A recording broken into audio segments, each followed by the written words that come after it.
പിതാവിന്റെയും പുത്രന്റെയും പരിശുദ്ധാത്മാവിന്റെയും നാമത്തിൽ ആമേൻ. അമ്മേ പരിശുദ്ധമേ, അമ്മേ പരിശുദ്ധമേ, ദൈവമാതാവേ, കൃപാസനത്തിലൂടെ ഞങ്ങൾക്കും ഞങ്ങളുടെ ദേശത്തിനും അമ്മ മധ്യസ്ഥം തേടി തന്ന എല്ലാ അനുഗ്രഹങ്ങൾക്കും കൃപകൾക്കും ഞങ്ങളിപ്പോൾ ഹൃദയം നിറഞ്ഞ നന്ദി പറയുന്നു. അമ്മേ പരിശുദ്ധമേ, ദൈവമാതാവേ, 2004 ഡിസംബർ 7-ാം തീയതി ഉച്ചകഴിഞ്ഞ് 2:30 കൃപാസനത്തിൽ സംഭവിച്ച അമ്മയുടെ പ്രത്യക്ഷപ്പെടലിനെ കുറിച്ച് തിരുസഭയ്ക്ക് സമർപ്പിച്ചിരിക്കുന്ന പഠനരേഖകളുടെ മേൽ സഭാത്മകമായ പഠനം ആരംഭിക്കുവാൻ ഞങ്ങൾ പ്രാർത്ഥിക്കുന്നു. അമ്മേ പരിശുദ്ധമേ, ഭൂസ്വർലോകങ്ങളുടെ രാജ്ഞിയായ അങ്ങേയ്ക്ക് ഭൗമ സംരക്ഷണത്തിനായി പ്രപഞ്ചപ്രകൃതിയെ തന്നെ തിരുസഭ പ്രതിഷ്ഠിക്കുവാൻ ഈ പ്രത്യക്ഷീകരണ വഴി ഇടയാക്കണമേ. പരിശുദ്ധമ്മേ, ജപമാല മാതാവേ, സകല കൃപാസനം പ്രാർത്ഥനകളോടും ചേർത്ത് ഞങ്ങളിപ്പോൾ പ്രാർത്ഥിക്കുന്ന ഈ കുടുംബത്തിന്റെ പ്രത്യേക നിയോഗം പറമക്കളെ.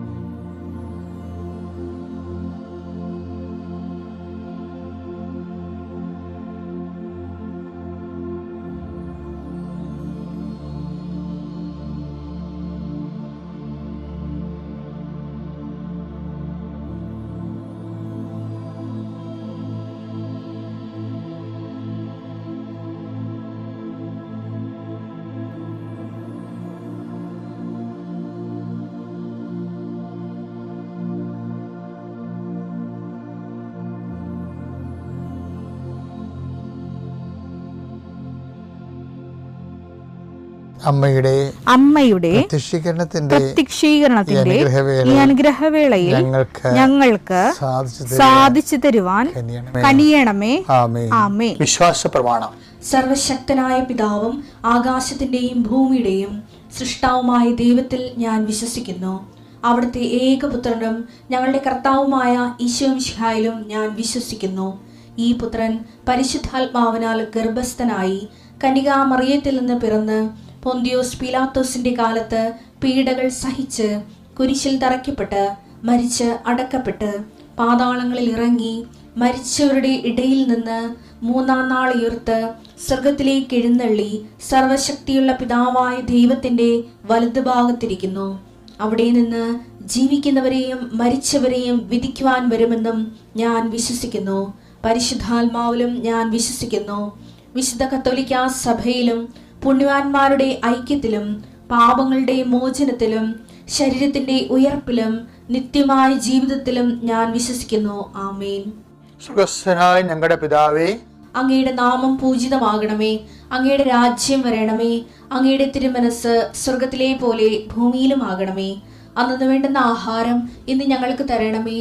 ഞങ്ങളോട് തെറ്റ് ചെയ്യുന്നവരോട് ഞങ്ങൾ ക്ഷമിക്കുന്നത് പോലെ ഞങ്ങളുടെ തെറ്റുകൾ ഞങ്ങളോടും ക്ഷമിക്കണമേ. ഞങ്ങളെ പ്രലോഭനത്തിൽ ഉൾപ്പെടുത്തരുതേ, തിന്മയിൽ ഞങ്ങൾ രക്ഷിക്കണമേ. ആമേൻ. നന്മ നിറഞ്ഞ മറിയമേ, സ്വസ്തി. കർത്താവ് അങ്ങയുടെ കൂടെ സ്ത്രീകളിൽ അങ്ങ് അനുഗ്രഹിക്കപ്പെട്ടവളാകുന്നു. അങ്ങയുടെ ഉദരത്തിൻ ഫലമായി ഈശോ അനുഗ്രഹിക്കപ്പെട്ടവനാകുന്നു. പരിശുദ്ധ മറിയമേ, തമ്പുരാന്റെ അമ്മേ, പാപികളായ ഞങ്ങൾക്ക് വേണ്ടി ഇപ്പോഴും ഞങ്ങളുടെ മരണസമയത്തും തമ്പുരാനോട് അപേക്ഷിക്കണമേ. ആമേൻ.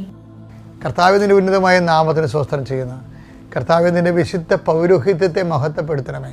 കർത്താവ് സഭയിലുള്ള സാന്നിധ്യം ദൃഢമാക്കണമേ.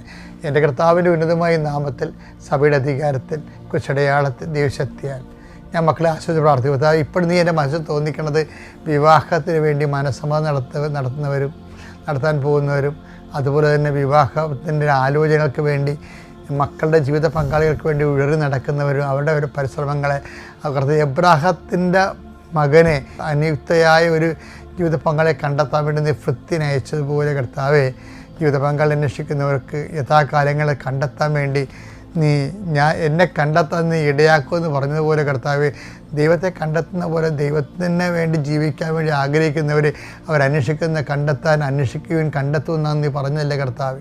അവർക്കെല്ലാം കണ്ടെത്തലിൻ്റെ ആശീർവാദം നൽകണം പ്രാർത്ഥിക്കുന്നു. എൻ്റെ കർത്താവിൻ്റെ ഉന്നതമായ നാമത്തിൽ, സഭയുടെ അധികാരത്തിൽ, കുരിശിൻ്റെ അടയാളത്തിൽ ഏതെല്ലാം വിഷയങ്ങൾക്ക് വേണ്ടി ആരെല്ലാം പേടിക്കുന്നുണ്ടെങ്കിൽ ഈശോയെ, അവരെ നീ ബ്ലോക്ക് ചെയ്യണമെന്ന് പ്രാർത്ഥിക്കുന്നു. കർത്താവേ, അങ്ങനെ വിശ്വസിക്കുന്നവർ ഒരു മനുഷ്യനെയും പേടിക്കരുത് ഈശോയെ. ആ രീതിയിൽ അവർക്ക് ആത്മവിശ്വാസവും ആന്തരിക ശക്തിയും നൽകണം പ്രാർത്ഥിക്കുന്ന ഈശോയെ. ഓരോരോ കാര്യങ്ങൾക്ക് വീട് വെക്കാൻ പോകുന്നവർ, സ്ഥലം വാങ്ങാൻ പോകുന്നവർ, പെണ്ണ് കാണാൻ പോകുന്നവർ, പുരുഷൻ്റെ മകളെ കെട്ടാനുള്ള ചെറുക്കൻ്റെ വീട്ടിൽ പോകുന്നവർ, അവിടെയൊക്കെ സംസാരങ്ങളിലൊക്കെ പലപ്പോഴും പെശകി വരികയും നല്ലത് നഷ്ടപ്പെടുകയും അവനെ പിശാചുകാർ പ്രവർത്തിക്കുകയും സാത്താന് അവസരം കൊടുക്കുകയും സ്വന്തം കോയ്മകൾ പറയുകയും അതിൻ്റെ പേരിൽ തല്ലിപ്പിരികയും ഇങ്ങനെ ഉണ്ടാകുന്ന കർത്താവ് പിശാചിൻ്റെ അവസരങ്ങളെല്ലാം യേശുക്രിസ്തുവിന്റെ നാമത്തിൽ ബന്ധിക്കുന്നു. എൻ്റെ കർത്താവിൻ്റെ ഉന്നതമായ നാമത്തിൽ, സഭയുടെ അധികാരത്തിൽ അന്നു വേണ്ട ആഹാരത്തിനായി നിൻ്റെ എല്ലാ ഉദ്യമങ്ങളെയും കർത്താവിനെ ആശീർവദിക്കട്ടെ. നീ ആശ്രയം വെച്ചിരിക്കുന്നവർ അതിൽ നിന്ന് സ്കിപ്പായി പോകാതിരിക്കാൻ വേണ്ടി യേശുക്രിസ്തു നാമത്തെ ഞാൻ ബന്ധിക്കുന്നു. Lord Jesus Christ, pour out His Spirit, touch with the fire finger, suck with the precious blood. The authority of the Catholic Church, with the power of Jesus Christ, with the miracles of the Holy Priesthood, I bless and honor you. കർത്താവിൻ്റെ പ്രവർത്തികൾ നമ്മളെപ്പോഴും അറിയാം, not by merit but by grace എന്നല്ല നമ്മുടെ ഉടമ്പടിയുടെ മുഖ്യ ധാര. അതാണ് ഫോർമുല എന്ന് പറയുന്നത്, സൂത്രവാക്യം. നിൻ്റെ കഴിവല്ല, കർത്താവിൻ്റെ കൃപയെന്ന്. പക്ഷേ ഇത് മുഴുവനും, ബൈബിൾ മുഴുവനും ഇങ്ങനെ സ്പൈനൽ കോഡ് പോലെ കിടപ്പുണ്ട്. നട്ടിൻ്റെ അകത്ത് സ്പൈനൽ കോഡ് വന്ന പോലെ തന്നെയാണ് ഇത് കിടക്കുന്നത്. നോട്ടിൻ്റെ അകത്തുള്ള വാട്ടർമാർക്ക് പോലെ ഇത് ജലമുദ്ര പോലെ കിടപ്പുണ്ട്. എന്താണ്? കർത്താവിനെ കൂടി കക്ഷി ചേർക്കണമെന്ന്. അതെന്താണ്? പണിക്കാർ ഉപേക്ഷിച്ച് കളഞ്ഞാലും കർത്താവിൻ്റെ പ്രവൃത്തി മൂലം നിന്നെ വീണ്ടെടുക്കാൻ കഴിയും. അപ്പോൾ എന്താ ഞാൻ ഇങ്ങനെ പറയാൻ കാരണം എന്നറിയാമോ? ഈ ബൈബിൾ മൊത്തം ഡിസൈൻ ചെയ്തിരിക്കുന്നത് ആ രീതിയിലാണ്. ഇപ്പോൾ ഞാനൊരു കാര്യം പറയട്ടെ. സങ്കീർത്തനം 118:22 എടുത്തേ. പണിക്കാർ ഉപേക്ഷിച്ച് കളഞ്ഞ കല്ല് മൂലക്കല്ലായി തീർന്നു. ഇത് കർത്താവിൻ്റെ പ്രവൃത്തിയാണ്. ഇത് കർത്താവിൻ്റെ പ്രവൃത്തിയാണെന്ന് മനസ്സിലായില്ലേ? അപ്പോൾ ഇതിപ്പോൾ പറയാൻ കാര്യം എന്താണെന്നറിയാമോ? ഈ പണിക്കാർ ചിലപ്പോൾ ചില ആൾക്കാർ ഈ നമ്മുടെ യോഗ്യത, നമുക്ക് അയോഗ്യതയുള്ളത് കാരണം, ഇപ്പം not by merit but by grace അല്ലേ ഉടമ്പടിയുടെ ആപ്തവാക്യം. നിൻ്റെ കഴിവ് കൊണ്ടല്ല, എൻ്റെ കൃപ കൊണ്ടെന്ന്.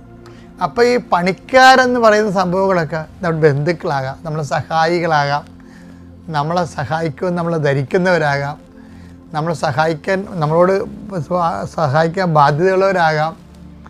അപ്പോൾ ചില സമയത്ത് നമ്മൾ റിജക്റ്റ് ചെയ്യുന്ന കോളേജിലെ അഡ്മിഷനാകാം, ജോലി ഇൻ്റർവ്യൂവിന് പോകുന്ന പരാജയപ്പെടുന്ന അവസ്ഥയാകാം.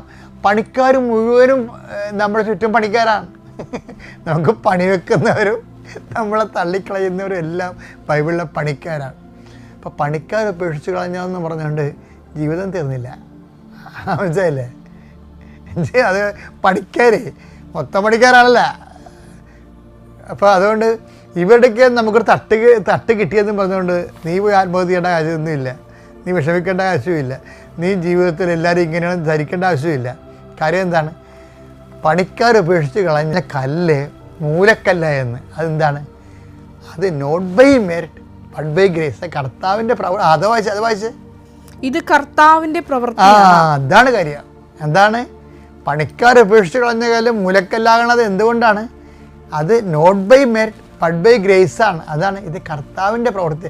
ഇതിൻ്റെ ദൈവപൈതലെ, എവിടെയെങ്കിലും നിനക്കൊരു തട്ടുകേടുണ്ടായാൽ അതിൻ്റെ അർത്ഥം ഇനി നീ മനുഷ്യരിലോ പൊന്നിലോ പാട്ടിലോ പറമ്പിലോ ഒന്നും ആശ്രയിക്കേണ്ട, കർത്താവിൽ തന്നെ ആശ്രയിക്കണം.